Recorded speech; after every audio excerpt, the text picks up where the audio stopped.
The Las Vegas Raiders have a new weapon in town, and his name is Jakobi.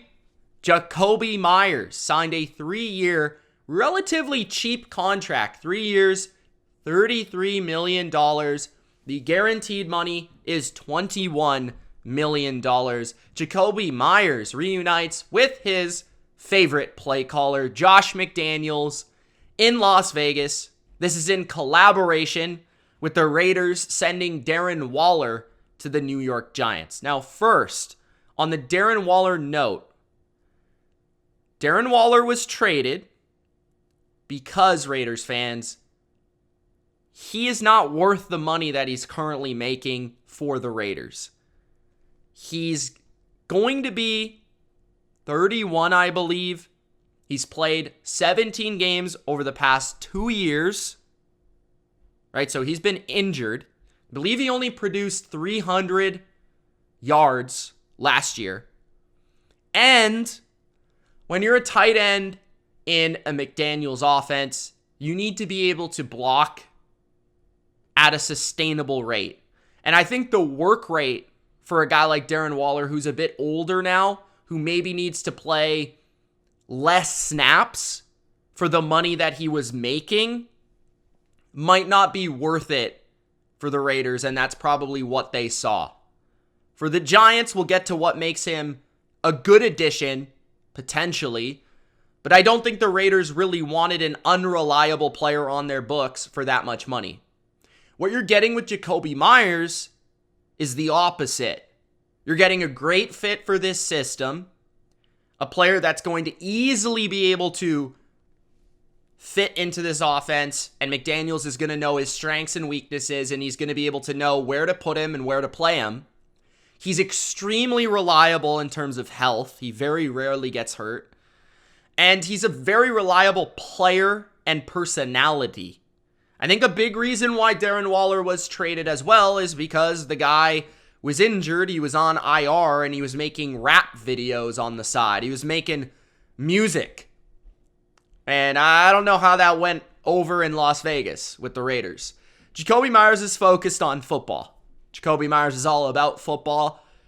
The only reason he's here where he's at and getting paid what he is because that's what he's been about.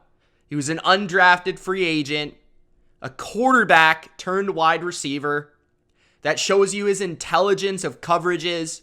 One of the strong suits of Jakobi Meyers is his ability to read coverages, especially versus zone coverage, find the soft spots in the zone coverage, and make the catch. He has very reliable hands, very rarely drops passes, and against man coverage, he has steadily become a more savvy route runner.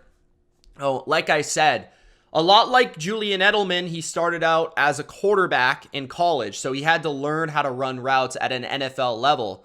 And he's become better and better and better, and actually probably the best separator that New England had over the last 2 or 3 years. The best ability to run routes and actually get open.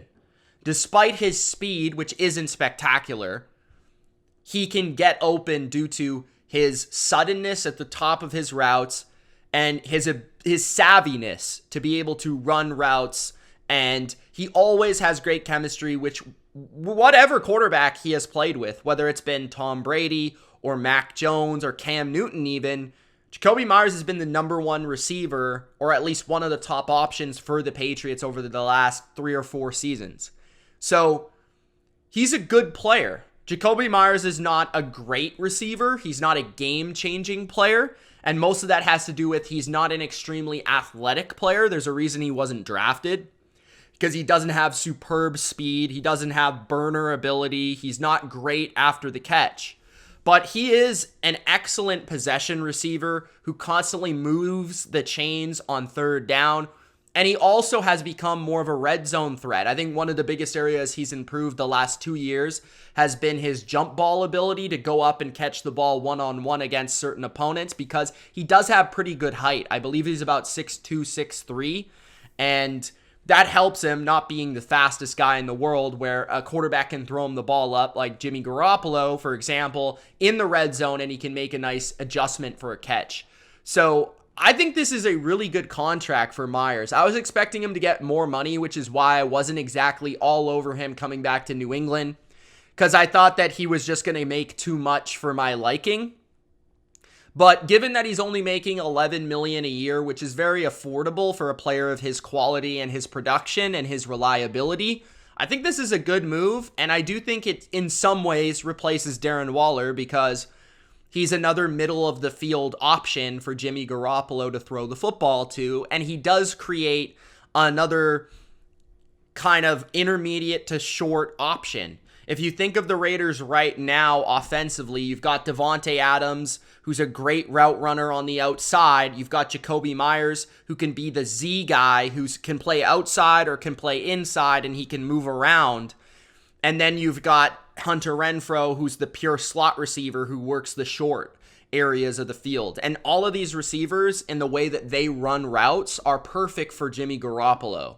So I think that makes a ton of sense. And we already know Jacoby can be successful with Josh McDaniels. So I do really like this move for the Raiders. And I wasn't shocked seeing Darren Waller get traded. For the Patriots fans out there, does it suck to see a good guy and a good player and a productive player like Jakobi Meyers leave New England? Yeah, it does. But, I mean, I'm not super mad about it. Like, as a Patriots fan, I'm not as angry as I was when Wes Welker left New England for the Denver Broncos. You know, I'm not angry the way that I was when we traded Randy Moss, or even the way I was when we traded Brandon Cooks. I think Jakobi Meyers is a good football player. I don't think he's a number one receiver. I think he fits a lot better with the Raiders because he's a complementary playmaker that already has a number one receiver. And if the Patriots do want to look different and want to be potentially better at receiver going forward, then they're going to have to move on from players. You can only pay so many assets. So I feel like this was kind of a much needed say goodbye for New England, but also a welcomed addition to the Raiders. So it's kind of an interesting thing there. Now I want to talk about the Raiders also trading Darren Waller for a 5th round pick in 2023 to the New York Giants. Now, I've already been a bit critical of Darren Waller and given you the reasons why I feel like he was traded. I think a lot of the reasons have to do with he's not the greatest fit. He's not the greatest blocker. He's a little bit older. His contract, things like that, his injury history. For the New York Giants, why would you make this move? Well, you would make this move because when Darren Waller is on the field, even though he has not been the most productive player over the last 2 years, he was a lot better. Like 2019, I would say was his prime. 2018 through 2020 was his prime. He's a little bit past his prime, but he's still an excellent and unique player. He's a unique playmaker. Because there's only so many tight ends that are as big as Darren Waller. I think he's about 6'5", 6'6", and can run like Darren Waller, and can run routes as smooth as Darren Waller. So Darren Waller is a unique player. And if you know how to utilize him correctly, he can be a very nice asset. He's very good after the catch. He is very good in the middle of the field. And if you get the ball in his hands, he is dynamic, right? And I do believe he's instantly the most talented receiver on the New York Giants. The Giants desperately needed weaponry, and they get one with Darren Waller. Darren Waller is a guy that you have to be aware of. Darren Waller is a mismatch weapon. He is a guy that needs a unique matchup, whether it's a unique looking safety that can run with him and also be big enough to play with him, or it's a fast linebacker or a very good corner. You know, there's only so few corners that can actually cover him. It's difficult to play man-to-man to Darren Waller because of how unique his athletic traits are. So that gives the Giants a weapon, a movable chess piece to be able to dictate coverage to the defense. The question about him moving forward will be, will he be worth it if he doesn't play? because a large problem with him has been he doesn't play enough. He gets hurt. Now, looking at Darren Waller here, my phone is going crazy right now, so I'm sure something happened. 6 games started last year, 9 games played, right? 43 yards per game. He saw a significant drop-off. And even in 2021, he saw a significant drop-off from 2020. So in 2019 and 2020, he was catching 71 to 74 yards per game. In 2021, 60 yards per game, 43 yards per game in 2022. So there's been drop-off here with his production, but a large part of it has been injuries because he hasn't consistently been on the field, or he's been hampered by these injuries, whether it's been a groin or a hamstring or a back or whatever it's been.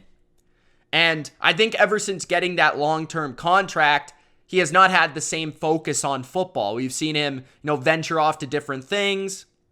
He's become a little bit more of a celebrity with his wife now, a WNBA player, so that whole deal. And that's what a lot of people were critical of the Raiders for trading him after he just got married, which was kind of weird. Like, it was bad timing, don't get me wrong, but that just because a guy gets married to a athlete who plays in Vegas shouldn't be a reason you can't trade a player. I think that's just the business of football. It's not the first person that's been kind of screwed over by logistics. A lot of people were complaining about that on Twitter. I just found that a little odd and a little sensitive and kind of nitpicking. Because it feels like anything that this Raiders regime does is nitpicked, just like Jimmy Garoppolo and all these other things. So I think it's big. All right, so that's the Darren Waller news right there.